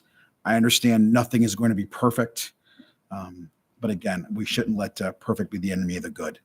But I completely understand your rationale. I just think that the committee has moved past this from my understanding. They want some action by us tonight. I mean, as a measure to probably answer your question, It might be possible in the one pager to denote with an asterisk or highlight the dates in which we have multiple events like superintendent conference day or holiday, like what we already have, but we can have some other information added to it. I mean, just for clarity's sake, are you trying to differentiate by saying, you know, these are the required state and what we normally do? And the second part of that is this is what our district is doing to enhance DEI for our community. Or Go on, yeah. or are you trying to show with the legality piece that we cannot have school these days, these other days, it is not because of not the lack of legal recognition, they can be superintendent days? Correct. Okay. I think that's not what 1B said. I just want to get clarification of what we're asking because It's rename. because in 1B, what it's saying is that we would denote it on both. Rename the following breaks on the board approved calendar at a glance, 1-page downloadable PDF. And we're talking about these 6 bullets, right? Correct. So we are doing that. So for instance, on this list, even though Kwanzaa falls within our winter recess, typically that wouldn't be considered a legal holiday. Good Friday is not considered a legal holiday. Yom Kippur is not considered a legal holiday. I'm talking about legal holidays by the state's definition. But when we indicate on the 1-pager that you have Yom Kippur off, on the 1-pager, we call it fall recess. What we're recommending here is that we say Yom Kippur / fall recess. The recommendation is really the name change for 1B. Okay, so maybe I'm confusing 1B and the next recommendation, which kind of overlap. And recommendation 2. Correct. Okay. All right. I withdraw. I'm very sorry. No. This is clarification.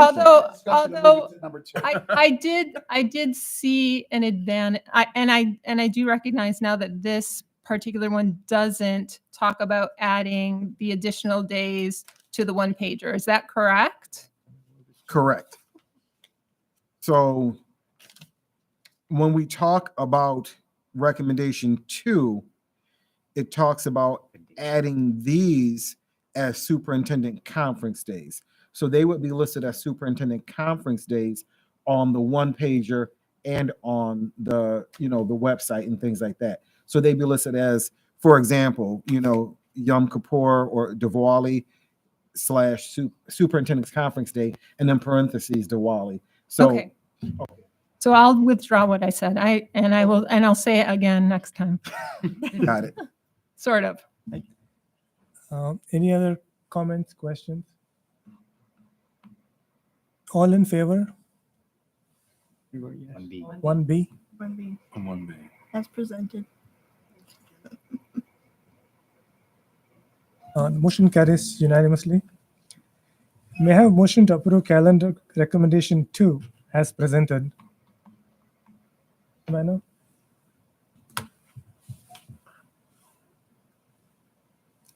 Ms. Blackinger?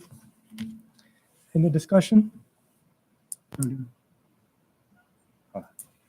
you have discussion? Yeah, you go first. Okay. You brought up the other thing first. Yeah, I'm sorry. And actually, it kind of goes with what I was saying before, but a slightly different version. I'm concerned that we are potentially choosing certain holidays to be days off for students without the necessary justification. Currently, education law states, the Board of Education shall determine whether school session should not be held at an individual public school or district-wide on a day where, if school were in session, absenteeism may result in the waste of educational resources because of a considerable proportion of the student population unlikely to attend because of religious or cultural day of observance. So again, I'm not opposed to the idea. My concern is in exploring how these particular days were chosen. My understanding is only data for these particular holidays, Diwali and Eid al-Fitr, if I'm saying that correctly, and I apologize if I'm not, were looked at, and that we did not look at other holidays or religious or cultural days in terms of data. So I would be more comfortable if we first clearly defined what we define as considerable proportion of the student population. And if we had the committee evaluate attendance data for all significant religious and cultural days to identify what days can be justified with the current law. And I do understand that there is a bill in play that may change this law. And I think it may be in our best interest to wait to see if that legislation is passed. Then we would have a little more leeway here. So those were my 3 points on that. I mean, I can answer that question. Go ahead. As part of the DEI committee, we looked at the reason we chose those 3 days, 4 days. At that time, Lunar New Year Day wasn't a holiday, was based on the legislation. The legislation had these 4 days and few other days. And since our community kind of has a representation from those 4 communities, it made sense for us to look at those which were already part of our community. So those are the dates, holidays we kind of picked. Dr. Brownhall can give more clarity on that. No, that's exactly right. And for the second part of legislative thing that you mentioned, yes, we have a bill in the New York State Legislature. It's passed the Senate, and it's just gone to the Assembly, I think, Yes. where it has to go through 3 committees and then the governor's desk if everything goes on schedule. But there's no timeline for that. It can happen this year or 3 years from now. Well, that's not true. It would actually have to be done within the 23-24 legislative session. But it probably would not be done in time for next year's calendar. That It is done after July 1st. It goes to next year's calendar. It's on the bill anyway. So I'm not saying it won't happen, but if it doesn't pass by the next year, the bill dies and start all over again. Correct. So the whole process might happen next year or might happen, I don't know when. And what I think personally is our community our community responses, we had over 160 responses and over 122 responses were overwhelmingly for having these holidays. And as we have heard from our community over the year, like having a holiday, especially during Eid ul-Fitr, helps our students because their kids are fasting for days, and having a day of celebration at the end really makes a lot of difference for them. Absenteeism, as you might see in the absentee report, is probably high on that day. And we didn't look into absentee reports for the teachers because I don't think we have enough representations from the teachers for all from these communities. So it's only from the student community we have absentee report. So that's answering your question, absenteeism and the legislature. And again, I understand that. I understand what was evaluated. And I understand that those days were chosen because that was legislation that was in play. At least that was my understanding, and those would apply to our community. But again, I'm looking at this in terms of the current law and the fact that we haven't looked beyond those days to see if there are patterns for other religious or cultural observances where we have high absenteeism. Does that make sense? I just wanted to chime in on this. I think that the absentee thing, I think we sort of got to throw out a little bit, because many parents and many students say, hey, listen, despite the fact that it's a religious holiday, you got to go to school. And so I think that the absentee is almost a false positive. And I don't think it's a true narrative of how many people actually celebrate that holiday. And I understand exactly what you're saying, but let's be on the right side of history here. Let's be more inclusive about celebrating holidays, and our community is changing a great deal. And I think that this makes sense, like, to our community and our growing numbers of people that celebrate these holidays inside of our community. And Mr. Bennett? Thank you. Yeah, I don't think anybody's against this, and I completely understand Right. the point of view from Ms. Kazmarek Wagner. But the community wants action on this. I think this is a living, breathing document, and it's going to change throughout the years.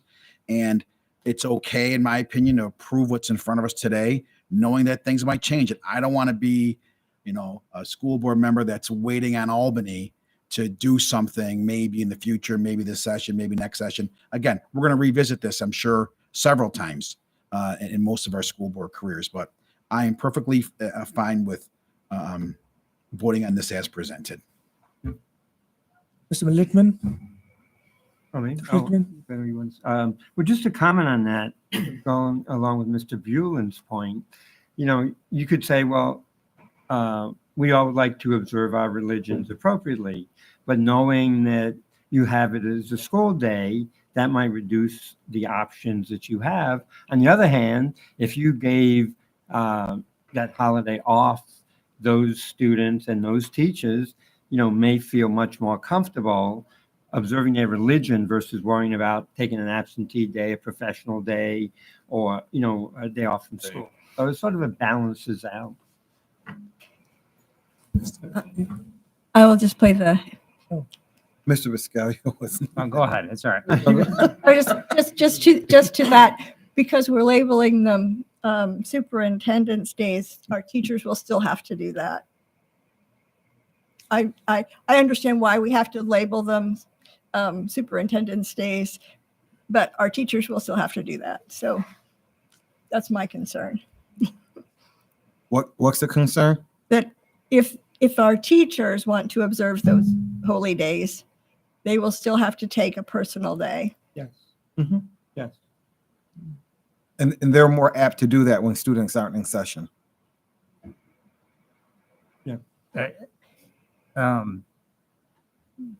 For clarification purposes, so this 10 would tend to, at first, all probability, go into our snow days, as you mentioned before. Because you're gonna, If they have do, to it make would go into one. to one snow day, Correct. and then you look at other dates to. So, for example, I'll use this year, we have March 8th as a superintendent conference day, right? Mm-hmm. It's not a day of significance. We would exchange that for one of these superintendent conferences. This year, we had the day before Thanksgiving as a day off, not a day of significance. We would move that to Diwali, right? And next year, that actually falls on November 1st. You know how hard it is for teachers to teach the day after Halloween. So with that being it would bode well for 24-25.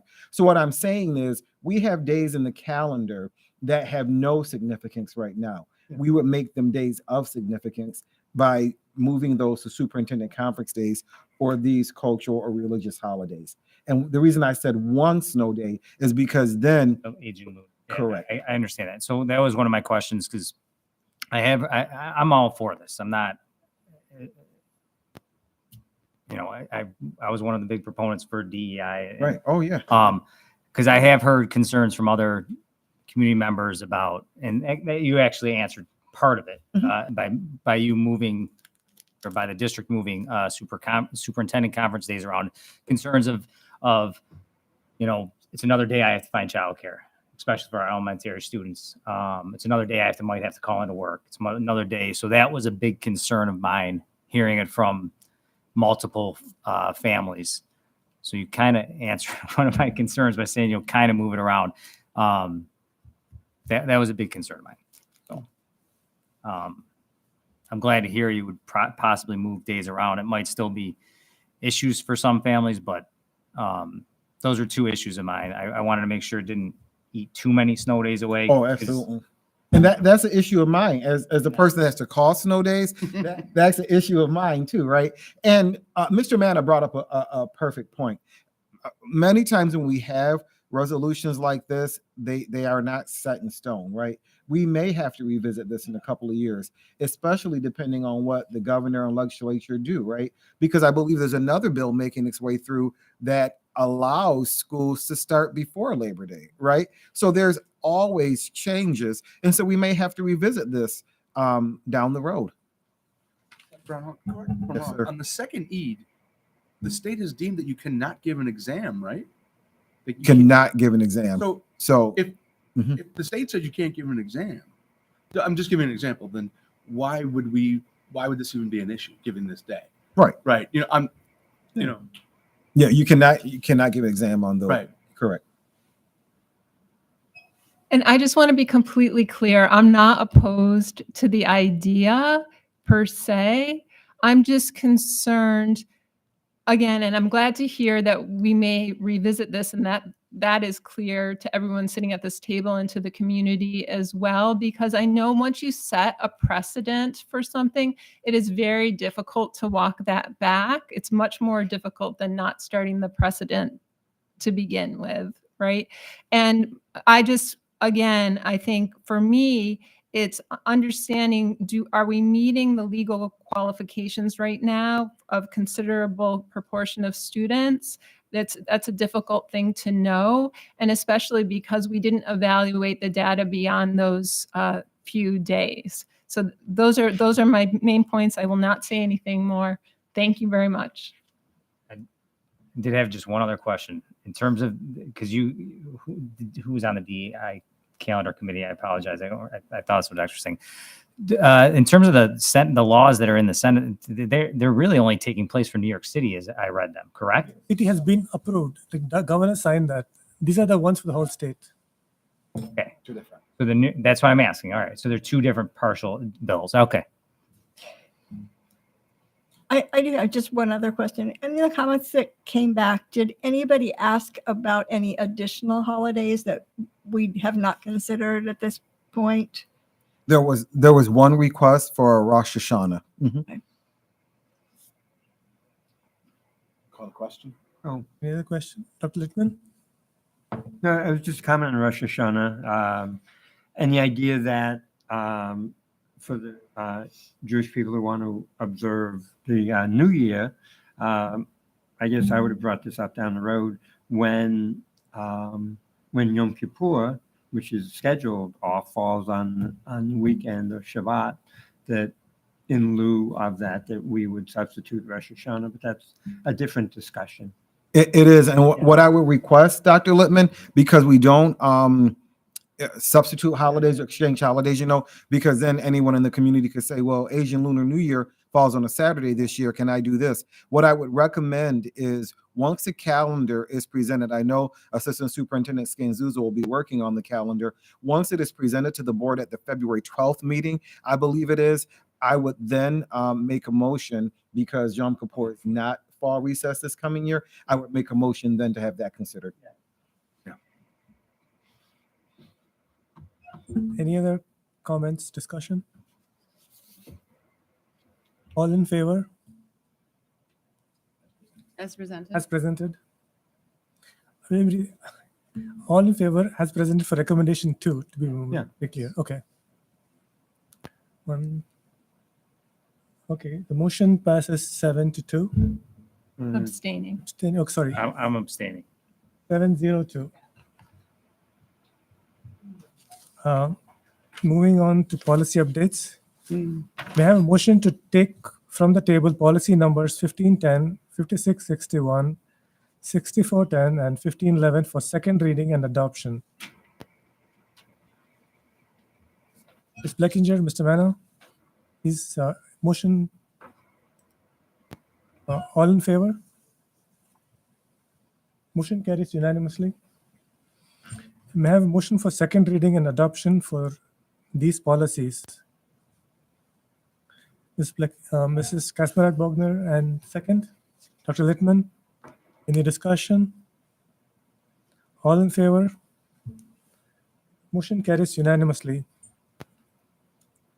Please note the policy update in number 1510 regarding second public expression will go into effect at the January 9th board meeting.